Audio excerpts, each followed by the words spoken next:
Alright everyone, so today I'm going to be discussing something a little bit different than what I typically do. Most of my content is Canada focused, but today I want to discuss Venezuela and everything that's going down there. I don't know what really put me down this rabbit hole, but I decided that I would look up into everything that's been going on over the last month or so, because there's been a lot of events that have taken place. Just to sum up, we've been hearing over the last few years some of the stories coming out of Venezuela. This includes the fact that there's been hyperinflation there. This includes that their oil prices have gone into the tank, considering how Venezuela is has one of the largest oil supplies. And this also includes how they have a starving population. There was the fact that the average weight loss for the Venezuelans in there was about 20 pounds, I think, over the last year. And then people are rooting through trash. People are eating zoo animals just in order to survive. But with this introduction of this new guy, Juan Guaido, I believe is his name. I'm terrible at pronouncing foreign names. Almost sounds like Guido, though. I can say that because I'm part Italian. But with this introduction of him, who has pretty much declared himself acting president of Venezuela, things got a little interesting. So today I went down the rabbit hole and I started researching a lot of what's going on. And I came across some pretty interesting details. So just to sum up what's gone on over the last month, on the 10th of January, the Venezuelan National Assembly deemed that the federal election that ended up taking place was invalid.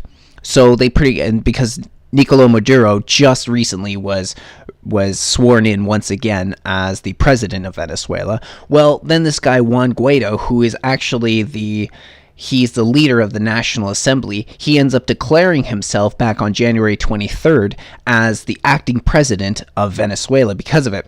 And then on the same day, there were mass protests against the Maduro government. This was actually called by Juan Guaido himself. And so this is what brings us up to date now. Now, what really interests me about this, if this was just sort of the way things went, then I wouldn't be here doing a video about it. But the information that I came across to me, suggests that this is in fact not a natural flow of events. This is not a natural progression for the political climate that's over there, but this is in fact a CIA implemented coup against the Maduro government. Now, I have no love for Maduro or his government or the socialist way of life. I would never want to live in a society like that, and I would never move to Venezuela with everything that they're going through.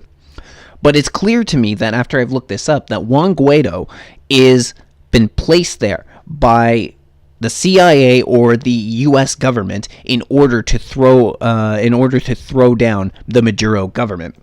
Now, this is not the first time that this sort of events have taken place, that there has been a CIA-implemented coup. This has actually taken place in many countries all over the world, and it has been for decades, even longer, hundreds of years. I mean, you could go back to like the 1800s, and you can find evidence of the American government implementing coups. But the first thing that we need to look into is just a little bit of the history here, just a tiny bit of what's gone on in Venezuela and Latin America. Latin America has actually been the recipient of many U.S.-backed coups. This has happened in Chile, Nicaragua, Argentina, and many other countries down there, as well as other countries across the world. Some people also believe that this is what ended up taking place in Ukraine, actually, that it was a Western U.S.-backed coup in the ousting of Viktor Yanukovych, who was the president, I believe. I think they have a president, not a prime minister, over in Ukraine. But he was pro-Russian, so then he ended up getting ousted. And I mean, if you kind of look into the events that took place there, you could see some evidence to how some other coups have gone down. But I don't know enough there. I haven't done enough research into into Ukraine behind the scenes in order to say definitively that that was the case. But this is not the first time that this sort of thing has happened to Venezuela, especially with U.S. backing. There was ended up being the one that took place in 2002. That was ousted. What's his name? Oh, I'm really blanking. He was the one who Maduro ended up taking over for. Why can't I remember his name? Chavez, that's it. Hugo Chavez. Oh, sorry, I blanked on that hard. But anyway, if we look back to some of the events that ended up taking place just a little bit after that as well, we can look at what ended up taking place in 2007, because this was actually, we have confirmation that in 2007, the CIA were orchestrating to overthrow the Venezuelan referendum at the time. And this referendum was with Chavez, the referendum was to actually officially make Venezuela a socialist state. Now, in this time, the CIA were doing an operation called Operation Pincer, and this is what took place in 2007. We even have some documents and memos that prove this. And this one right here is actually, there was this destabilization memo that ended up surfacing just before the referendum ended up taking place. And the reason it was called Operation Pincer is it comes from military terms. A pincer movement is where you would hit your enemy on both flanks at the same time. And this is kind of what they were trying to do with Operation Pincer. What they ended up doing, it was to destabilize the referendum. So because at the time, many of the Venezuelan citizens looked like they were going to vote yes on this referendum, their idea was to try to destabilize this, push out a lot of propaganda in order to persuade the Venezuelan people to vote no on this referendum to turning into a socialist state. And I mean, they should have done it anyway because of what socialism leads to. But that was one of the case. And the other part of the pincer operation was to coordinate a military takeover of Hugo Chavez. So to have the military in there to throw him out. This actually was the military that back in 2002 that ended up saving Chavez, because Chavez ended up getting overthrown and actually thrown out of office, but the military itself is what put him back into power.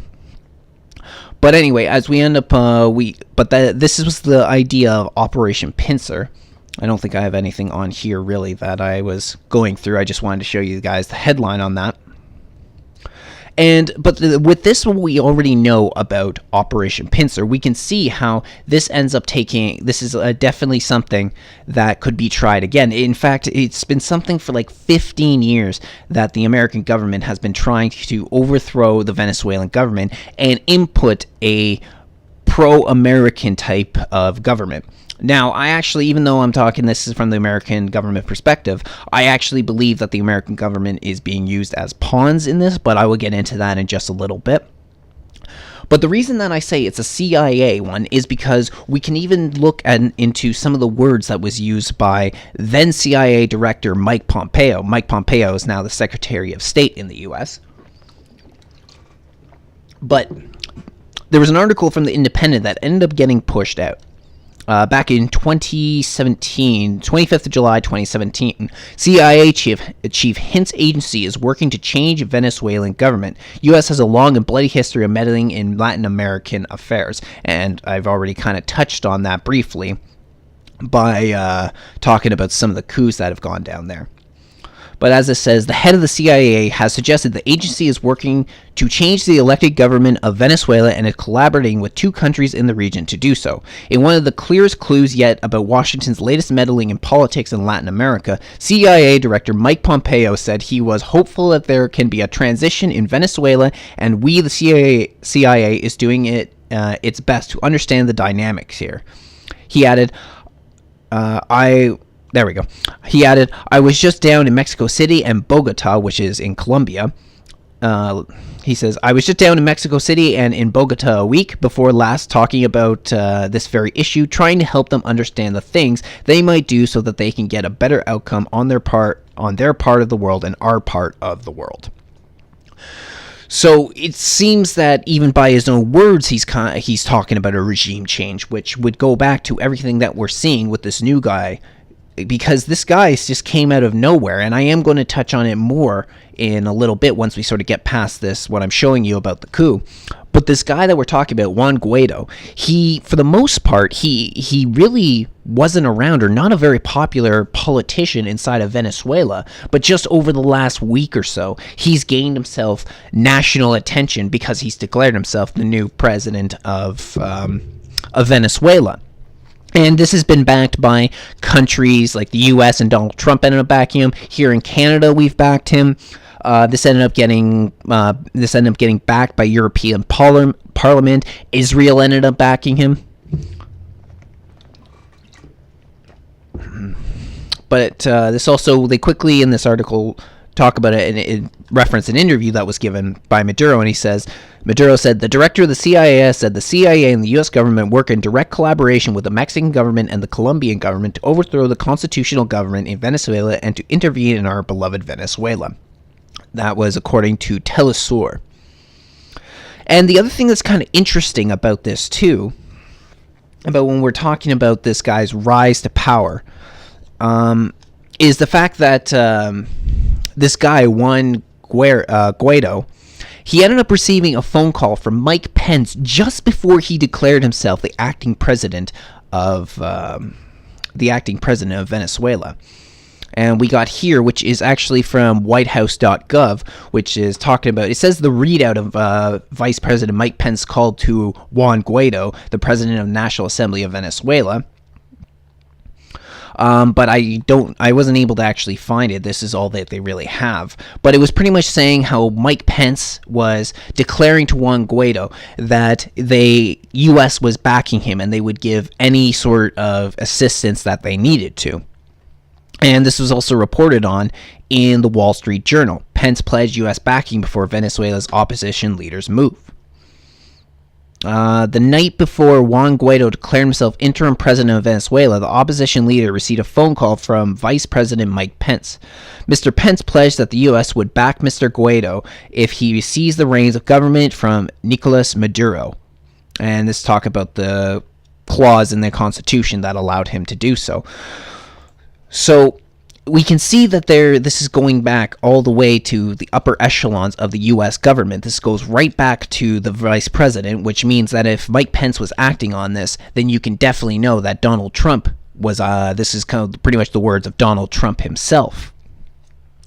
So I think this is and with everything that we already know about the CIA's involvement in there, we can then it seems pretty obvious this is where we're going. But this is also sort of the history of this man, Juan Guaido. Also, I think pushes it in this direction because this is from the CBC, ended up getting released on January 23rd. Who is Juan Guaido, Venezuela's self-declared president? It talks about down here, Guaido became leader of the opposition in the legislature last year and was sworn in as president of the National Assembly, somewhat equivalent to the Speaker House, just last month. That was on January 5th, I believe it was. And it says 1 week before Nicolas Maduro was sworn in again as president. So this guy was not very well known, just became the president of the National Assembly, but he was always sort of the leader of the opposition. But now he's the acting president of the United States. So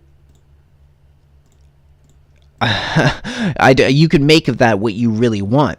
But the thing is, too, is we kind of look at his history.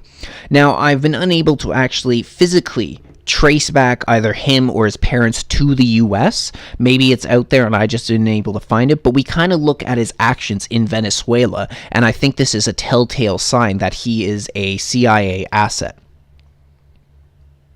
I need to switch over the screen so you can actually see it.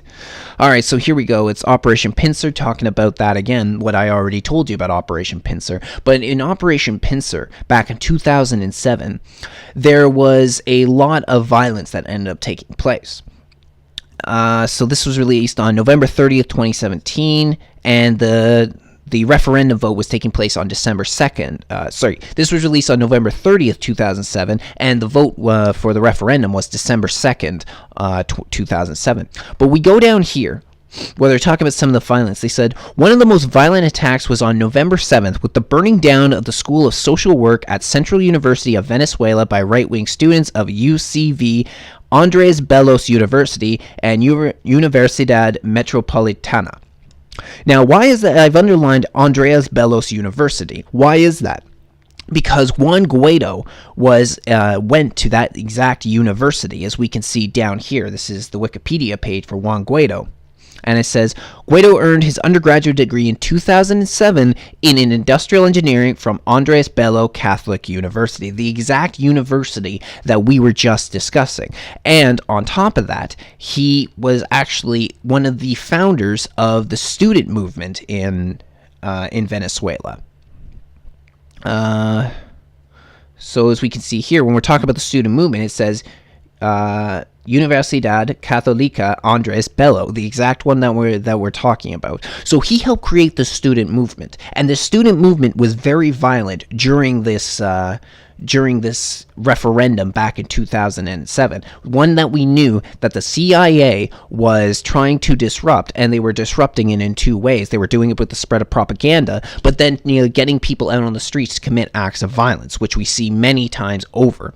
And this is where, again, you can maybe see some of this in relation to what goes on in Ukraine, but I'm just touching on that. I'm not actually going to focus on anything in Ukraine because, like I said, I don't really know.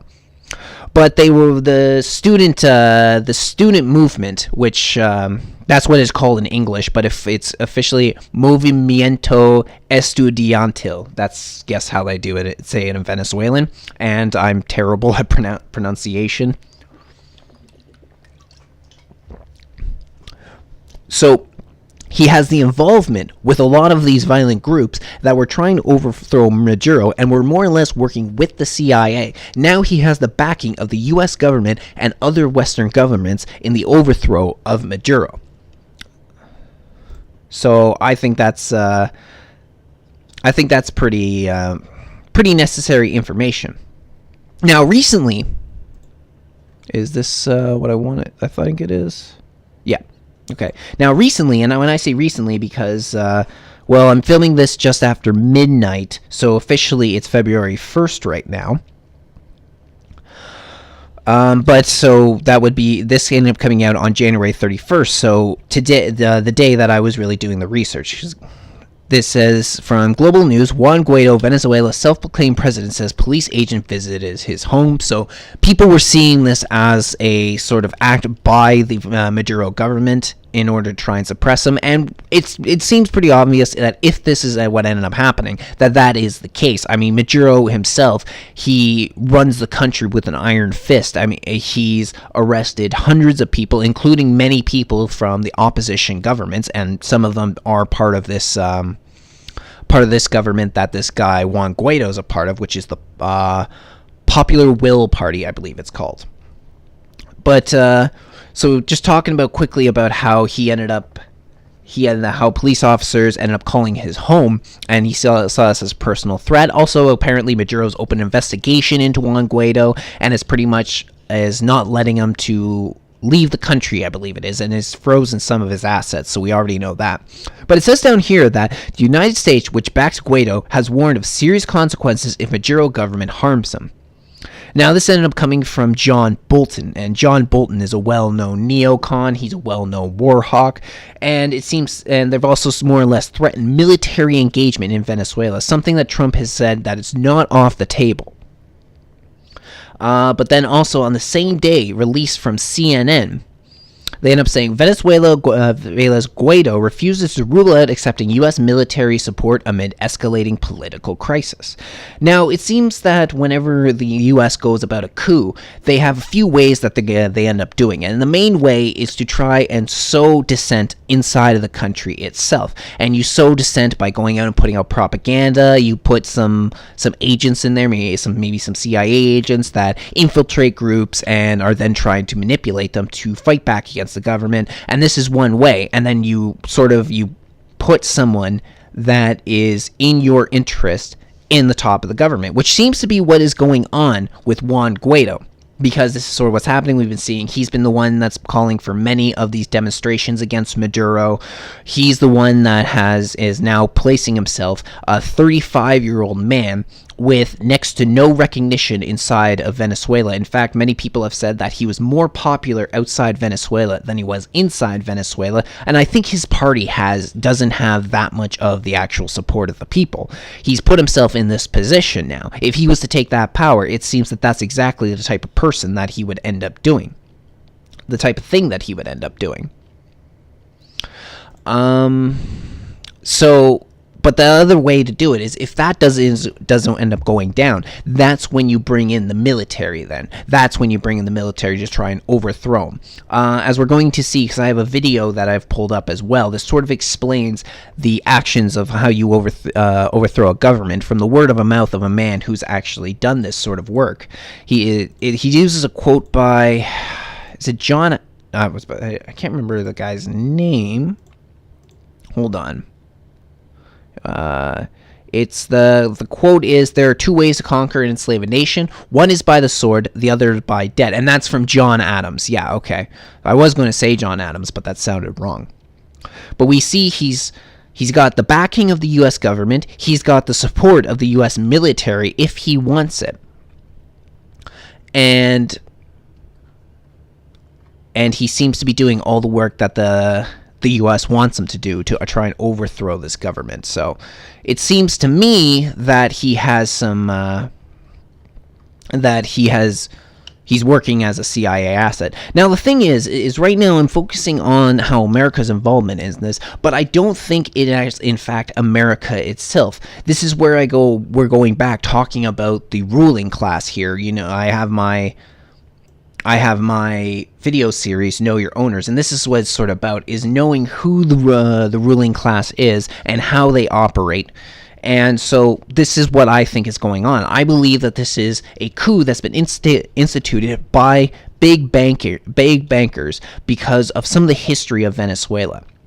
Because what ended up happening in Venezuela, and I actually think this took place in 2007 as well, is that before Chavez came into power, the country of Venezuela was heavily into debt into the International Monetary Fund. Now, he ended up paying off the International Monetary Fund about 5 years ahead of schedule. And the way that the International Monetary Fund, the World Bank, and many of these global bankers work is that they're predatory banks. They come in on your worst times, and then they lend you money, but they're asking for huge interest rates, which makes it very, very difficult to pay back. And the longer you stay in them, the bigger your debt accumulates, and then you're just paying off interest payments. And then before you know it, you're literally in a form of debt slavery.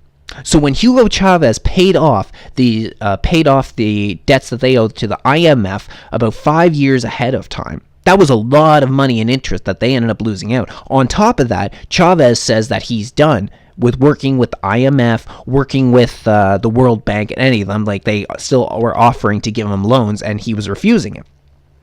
So I believe that since then, they've been looking for a reason. I mean, America was already doing this sort of thing beforehand back... we've already talked about 2002, we talked about 2007. So America was already looking to overthrow the regime itself before that. But now I believe what's going on is actually being instituted by the bankers. The International Monetary Fund is owned by the Rothschild family, as well as about a few dozen really rich individuals as well. So we already know that there is a Rothschild agent that is really close to Donald Trump, and that's Wilbur Ross. Wilbur Ross is the Secretary of the Treasury. He was the one who bailed out Donald Trump's casinos back in, I believe it was the mid-'80s or something like that. And since then, it's pretty much left Trump indebted to the Rothschilds. So we can see how if this is what's going on, if the IMF is pissed off about this and want to institute a way to take over, most likely probably take over the oil supplies that are there, but also if the country's willing to take more debt, more loans from the IMF, then that's just going to benefit them that much more. So this is what I think is actually going on here. Because if we also look at the lead up to how Venezuela's in this situation, what ended up taking place was that in 2014, I believe it was, 2014, maybe 2013, Saudi Arabia flooded Venezuela with cheap oil. Now, why would they end up doing this? Because Venezuela has a large oil supplies, and one of the largest oil supplies in all the world. Well, the whole point of this was to crash the oil prices inside of inside of Venezuela. And this is exactly what ended up happening, because the oil prices per barrel went from $110 to $28 per barrel over the course of the last few years, which has pretty much destroyed any revenue that they can make off of their oil, which is the main thing that was even propping up their social programs. This is the problem with socialism, is that eventually I'm trying to remember, I think it was a UK Prime Minister that said it. It's like, the problem with socialism is you eventually run out of somebody else's money. This is more or less what ended up happening. Once the oil prices crashed, then they couldn't support the social programs that they were trying to pay for, and then this led into the problems they're having today. It's also led into the hyperinflation that they're seeing these days. Now, I do think some of the hyperinflation has been overestimated, but all in all, this is why their value of their dollar has become more or less useless these days. Worthless, I should say, sorry. But then, while this is all going on, we hear that back in 2017, this is from Reuters, whatever, Thomson Reuters, so there's another ruling class family for you. On November 30th, 2017, Venezuela creditors meet the Rothschilds in London. So I got a box right here that is got a box. We're just actually going to cover the paragraph right ahead. On top of it, it says, Venezuelan creditors meeting in London on Thursday to discuss how to handle the cash-strapped country request to restructure some $60 billion in outstanding bonds through sovereign debt advisors, including the Rothschilds, according to two sources familiar with the matter. The meeting, organized by UK-based hedge fund Macro Synergy Partners, aimed to discuss a likely path forward on debt issues by the government and state-owned oil company PDVSA, as well as whether to form an informal ad hoc bondholder committee, according to invitation seen by Reuters. So here the Rothschilds trying to get back involved with Venezuela, but not through the IMF. They're doing it through themselves. Where was it? The Rothschilds, Roth.pa, the Paris-based global advisory firm, participated. So this is why I believe that it's actually not so much like it's the U.S. government and the CIA always had a plan trying to overthrow the nation of Venezuela and the presidency of Hugo Chavez as well as Maduro. But I believe that now the main people pushing for this are these international bankers. It's half a punishment because they didn't want to get involved with the International Monetary Fund. They didn't want to get involved with the World Bank. And the other half is for what they can get out of it. Because if they can get them to start taking those loans again, which they may have to do with the hyperinflation that's going on, because with the watered down value of their dollar right now, they can't really afford much. They can't buy anything. And then also they can take control of the Venezuelan oil supplies. I also think the real reason is because of something that Maduro ended up announcing at the beginning of last year, beginning at 2018. He was announcing, here we go, Venezuela to launch oil-backed cryptocurrency that will, quote, destroy the Rothschilds. President Nicolas Maduro had said the launch of cryptocurrency will compete against the dollar and will end the country's dependency on the Rothschild-controlled IMF. The CNBC reports President Nicolas Maduro surprised many earlier this month when he announced the cryptocurrency to be backed by OPEC members Venezuela oil, gas, gold, and diamond reserves.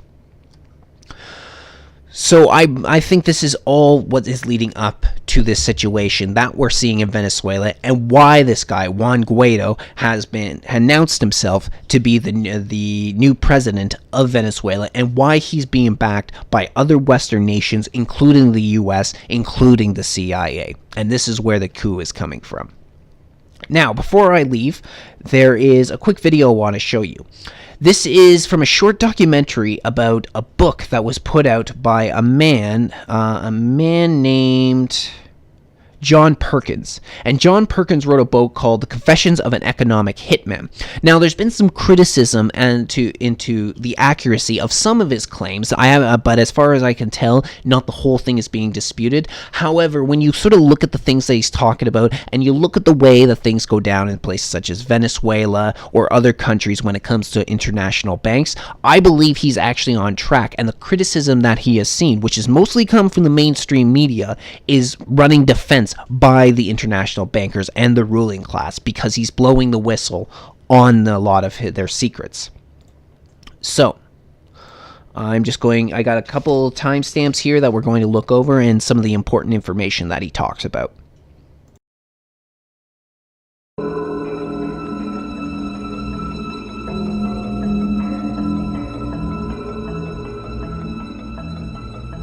We economic hitmen really have been the ones responsible for creating this first truly global empire. And we work many different ways.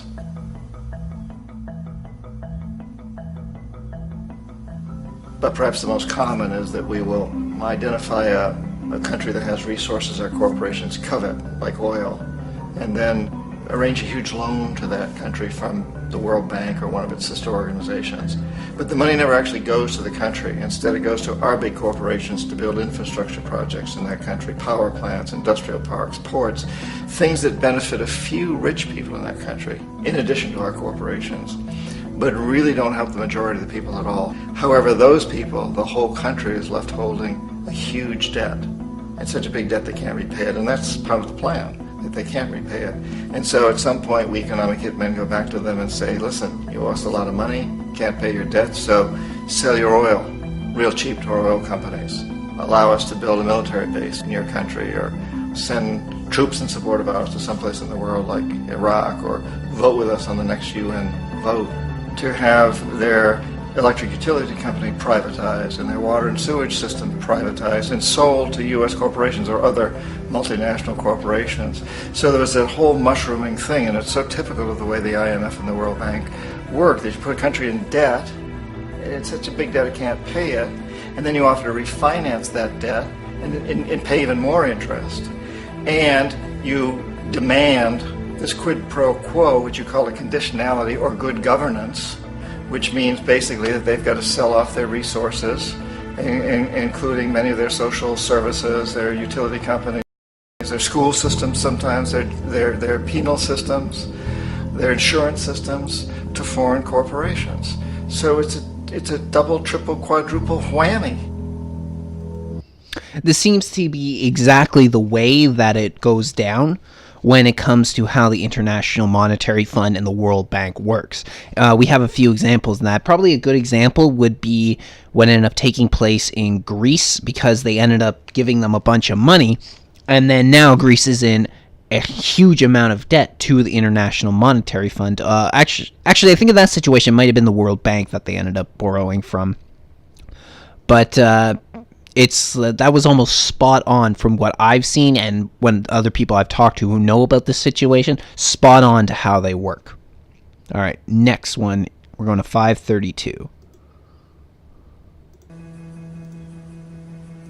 Ecuador for many, many years had been ruled by pro-U.S. dictators, often relatively brutal. Then it was decided that they were going to have a truly democratic election. Jaime Roldos ran for office, and his main goal, he said, as president, would be to make sure that Ecuador's resources were used to help the people. And he won, overwhelming, by more votes than anybody had ever won anything in Ecuador. And he began to implement these policies to make sure that the profits from oil went to help the people. Well, we didn't like that in the United States. I was sent down as one of several economic hitmen to change Roldos, to corrupt him, to bring him around, to let him know, okay, you can get very rich, you and your family, if you play our game, but if you continue to try to keep these policies you've promised, you're going to go. He wouldn't listen. He was assassinated. As soon as the plane crashed, the whole area was cordoned off. The only people that allowed in were U.S. military from a nearby base and some of the Ecuadorian military. When an investigation was launched, Two of the key witnesses died in car accidents before they had a chance to testify. A lot of very, very strange things that went on around the assassination of Jaime Roldos. I, like most people who've really looked at this case, have absolutely no doubt that it was an assassination. And of course, in my position as an economic hitman, I was always expecting something to happen to Jaime, whether it be a coup or assassination, I wasn't sure, but that he would be taken down because he was not being corrupted. He would not allow himself to be corrupted the way we wanted to corrupt him. Okay, and then one last timestamp. I didn't put on the subtitles. This just came with the video, so I have no control over that. We'll start about there. It is interesting to me how this system has continued pretty much the same way for years and years and years, except the economic hitmen have got better and better and better. Then we come up with, very recently, what happened in Venezuela. In 1998, Hugo Chavez gets elected president, following a long line of presidents who had been very corrupt and basically destroyed the economy of the country. And Chavez was elected amidst all that. Chavez stood up to the United States, and he's done it primarily demanding that Venezuelan oil be used to help the Venezuelan people. Well, we didn't like that in the United States. So in 2002, a coup was staged, which there's no question in my mind, and most other people's minds, that the CIA was behind that coup.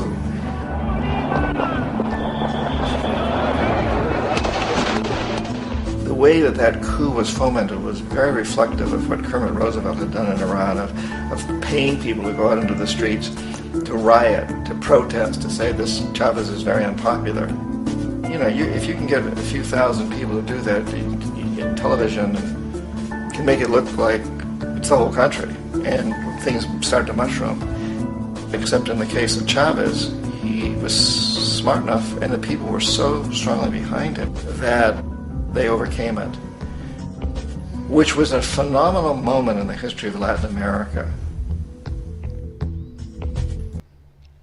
Alright, so that's all I had when it came to that video there.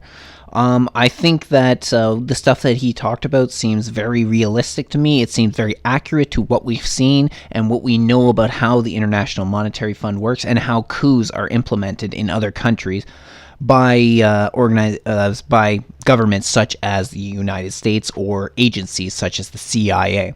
And the CIA is really the main one that tends to implement these sort of things. So let me know what you know in the comments below, because I really like to hear everybody's feedback on it. And thank you all for tuning in. I'm Adrian Lloyd. This is Just My Stupid Opinion.